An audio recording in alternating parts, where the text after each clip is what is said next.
While I was working, I got an email out of the blue. When I quickly got in touch with him, Greg calmly explained that he had fallen in love with someone else and wanted to start a new life with her. He also said he planned to take the fancy car we bought with a loan in my name. Even though I tried to stop him, he hung up on me and disappeared, leaving me with a huge debt. I never thought something so unfair would happen. I felt lost and didn't know what to do. I'm 35 years old, named Hannah, and my husband Greg is the same age. We have a 10-year-old son named Ryan.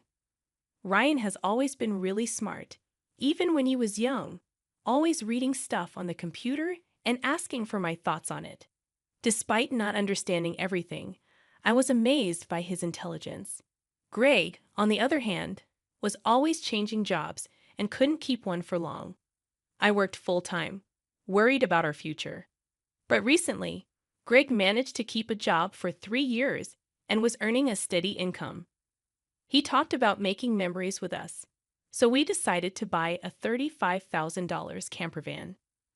But since Greg couldn't get approval for a loan in his name, I had to take the loan for the car instead. Then, on the day our camper van was supposed to arrive, I got a sudden email from Greg saying he'd graciously take the van since the loan was in my name, leaving me to handle the repayments. Confused, I called him right away to ask what he meant. He explained he'd fallen for someone else and wanted to start a new life with her.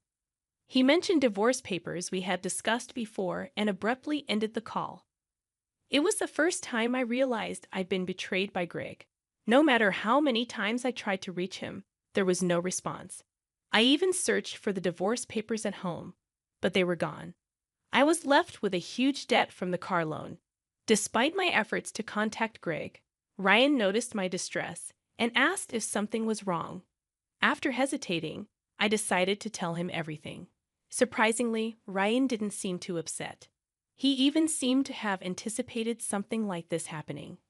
I knew Ryan must be feeling sad deep down, even though he seemed calm.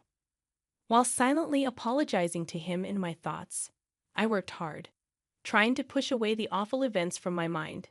But my body couldn't hide the truth, and my health gradually declined. On the day of a work training session, I couldn't even stand up and had to take a break. I heard my colleagues' concerned voices, but I couldn't respond before collapsing.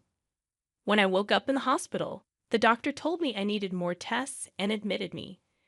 I felt pathetic, thinking it was just emotional stress, but seeing the IV drip in my arm and the white ceiling, tears flowed naturally. Suddenly, Ryan burst into the room, looking extremely worried. I quickly wiped away my tears as he asked what happened, afraid I was seriously ill. Assuring him I wasn't going to die, I felt a strong determination to get better for his sake. But my condition was worse than I thought, and I was diagnosed with a serious illness. The doctor recommended surgery as soon as possible. Following their advice, I underwent the surgery. When I was discharged a month later, I found a demand letter for the car loan payment in the mailbox. Panic set in as I realized the repayment should have been deducted automatically from my account. Checking my balance, I saw it had plummeted from $20,000 to only $33.90. I was sure Greg was behind this, and I wanted to demand he return the money. Since I can't contact him, I'm unsure what to do. Without the camper van, I can't sell it either. Everything seemed to be getting worse after Greg left, and my spirits sank lower. Seeing me upset by all these misfortunes, Ryan touched my forehead and noticed I looked pale. He asked if I was feeling sick again, though I didn't have a fever. Physically, I was fine, but I explained to him that Greg not only took the car, but also all our saved money. I couldn't work yet due to my health, and now we were left with nothing. Feeling lost, I apologized to Ryan for worrying him, but he encouraged me, saying it wasn't the time to give up. He suggested delivering newspapers and searching the internet for work. His words lifted my spirits, and I resolved to change my mindset and do whatever I could. Surprised by his determination, I asked how we could possibly get the car back from Dad, considering it was in my name. Ryan then suggested an idea that hadn't crossed my mind before. He proposed using his phone to track Greg's whereabouts, mentioning a hike we went on as a family a month ago. I was amazed by his idea and had never imagined such a possibility. With no idea where Greg was, Ryan suggested checking his phone for any clues from our previous family outing. Surprisingly, Ryan, who is usually very reliable, got lost during our hike. Following his suggestion, we bought him a kid's cell phone and installed a GPS app that both Greg and I could access. With this app, I could see where Greg was in real time, and he seemed to be moving around a lot. Concerned that Greg might give vague answers and escape again if we found him, I voiced my worries to Ryan. To my amazement, Ryan smiled and revealed that he had already taken precautions independently while I was in the hospital, achieving something unbelievable. I couldn't believe how smart my child was. Understanding Ryan's plan, I was amazed and agreed to teach Greg a lesson for betraying us. 3 days later, I received a call from Greg asking for help, claiming he was being questioned by the police because of me. Suspicious, I went with Ryan to where Greg was, only to find him at a forest park near our house where camping was allowed. Greg looked bewildered as he was questioned by the police in front of his car. Feeling a mix of emotions, I asked the police to give us a moment as a couple to talk. Greg seemed uncomfortable with the crowd watching, so he urged us to get into the car. Inside, his mistress was sitting cross-legged, glaring at us. However, that didn't matter anymore. I apologized for the inconvenience and thanked Greg for coming. The police showed up because I filed a report about the missing camper van. Greg, thinking that actions between spouses can't be criminal, didn't understand. But the police didn't see it that way. Since we're now strangers due to the divorce, Greg driving a car registered in my name without permission was considered a crime. Ryan, as sharp as ever, figured all this out. Greg tried to defend himself, saying he only borrowed the car, but Ryan wasn't having it. I asked Greg to return the keys to my car, and after some reluctance, he handed them over. Then Ryan surprised us all by asking Greg why he abandoned his family to be with this woman. Greg was caught off guard and didn't have a good answer. His mistress arrogantly chimed in, claiming she was more attractive than me, and that Greg chose her over his family. Ryan shut her down sternly, demanding answers from his dad. Greg finally admitted that the woman, Mandy, had joined his company 3 months ago. They were attracted to each other at the welcome party for new employees, and later it was discovered that Mandy was pregnant. Greg decided to start a new life with her, leaving us behind. As for why he took the camper van, he explained that he quit his job and planned to sell the car for money. However, since it seemed like we were using it quite a bit, he thought it would be a waste to sell it right away, so they decided to go on a trip. I was surprised to learn all this from Ryan. After he got lost, we bought him a kid's cell phone with a GPS app as a precaution. We installed it on Greg's phone too, so I knew where he was all this time. Ryan confessed that he pretended to get lost during our hike because he wanted a cell phone. I was amazed at his strategic thinking and suspected something was off with Greg, so I came up with this plan to monitor his actions. Facing the truth revealed by Ryan, Greg was speechless. It was pitiful to see an adult like him unable to offer any rebuttal. In contrast, seeing Ryan, only 10 years old, but able to think and speak his mind firmly, gave me a sense of strength as a mother.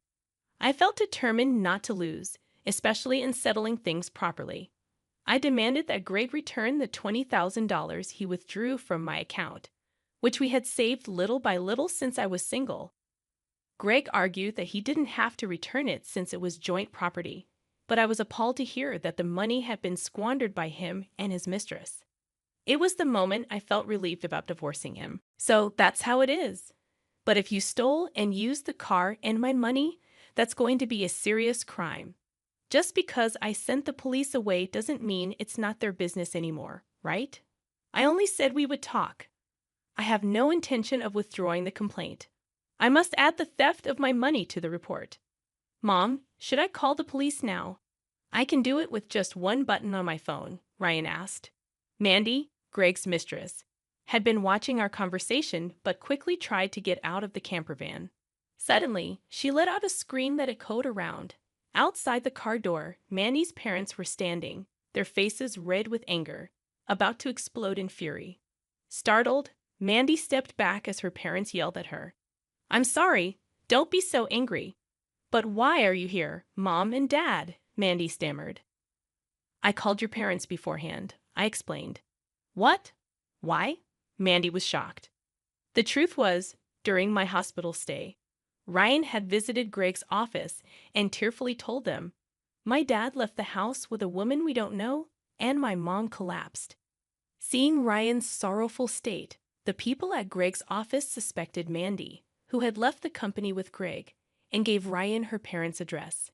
Greg and Mandy had been overly friendly at the office, and there were photos showing them together at the welcome party for new employees, looking like a couple.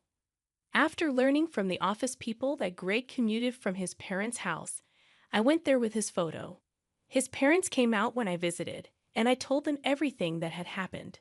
So today I contacted Mandy's parents and asked them to wait nearby for a while. "How could you do this to me? That's the worst." "I don't want to hear that from you. That's my line," Mandy retorted. "By the way, your stomach seems quite big. When is the baby due?" "In 3 months," Mandy replied. "What? Wait a minute, that doesn't add up with when you met my husband. You two met only 3 months ago, right? What's going on?" Greg questioned, bewildered. "It's not time for the baby to be born yet," I added. Hearing this for the first time, Greg stared at Mandy, eyes wide. "Wait, what does that mean? Are you stupid? Don't you get it? It takes about 9 months from conception to birth, which means the child she's carrying isn't yours." "You're so foolish." "What do you mean, Mandy? Have you been deceiving me?" Greg's voice rose with anger. "I almost got away with it. Can't help it now that I'm caught." "You're so naive. You can't see through lies at all." "Really a fool," Mandy sneered. "Don't mock me. My whole life is ruined because of you." "What were you thinking?" Greg erupted. Greg and Mandy started an ugly argument, but nobody intervened, letting them have it out. Meanwhile, we contacted the police again to explain the situation. As it began to get dark, the forest park was brightly lit by the red lights of the police cars. "No, really, I was wrong. I was truly wrong. I'm sorry. I'll work hard and never cheat again," Mandy finally admitted. "So please, just don't arrest me, Dad. People don't change that easily, especially lazy people like you," Greg pleaded. "Exactly. Ryan's right. I can't trust you at all. Reflect on your actions and pay for your crimes at the police station," I responded firmly. "If I get arrested, I won't be able to pay back the money. Is that okay with you?" Greg asked. "I don't mind. Pay me back after you've atoned for your sins. Take your time. Don't worry. I've already found you a place to work," I assured him. "Let's see, there's Ryan's child support plus the $220,000 you stole from me. I'm not sure how much it will all add up to, but you'll work and pay it all back," I added sternly. I had one last thing to say to Mandy the mistress. "You might think you're just an onlooker, but don't forget you're an accomplice to Greg's theft. Be prepared for that," I warned her. When I told them that Mandy would have to pay if Greg couldn't return the stolen money, she shivered in fear. Mandy asked her parents for help, but they refused, saying, "We disown a daughter who causes trouble for others." Thus, Greg and Mandy were taken away in a police car together, thanks to Ryan's smart strategy. We were able to punish Greg and his mistress, Mandy. Though they were released from detention soon after, they faced a hefty payment to me. Through a lawyer, I claimed $20,000 in damages. Additionally, I made Greg agree to pay $500 a month in child support for Ryan. I introduced Greg to a subcontracting factory of the company I work for.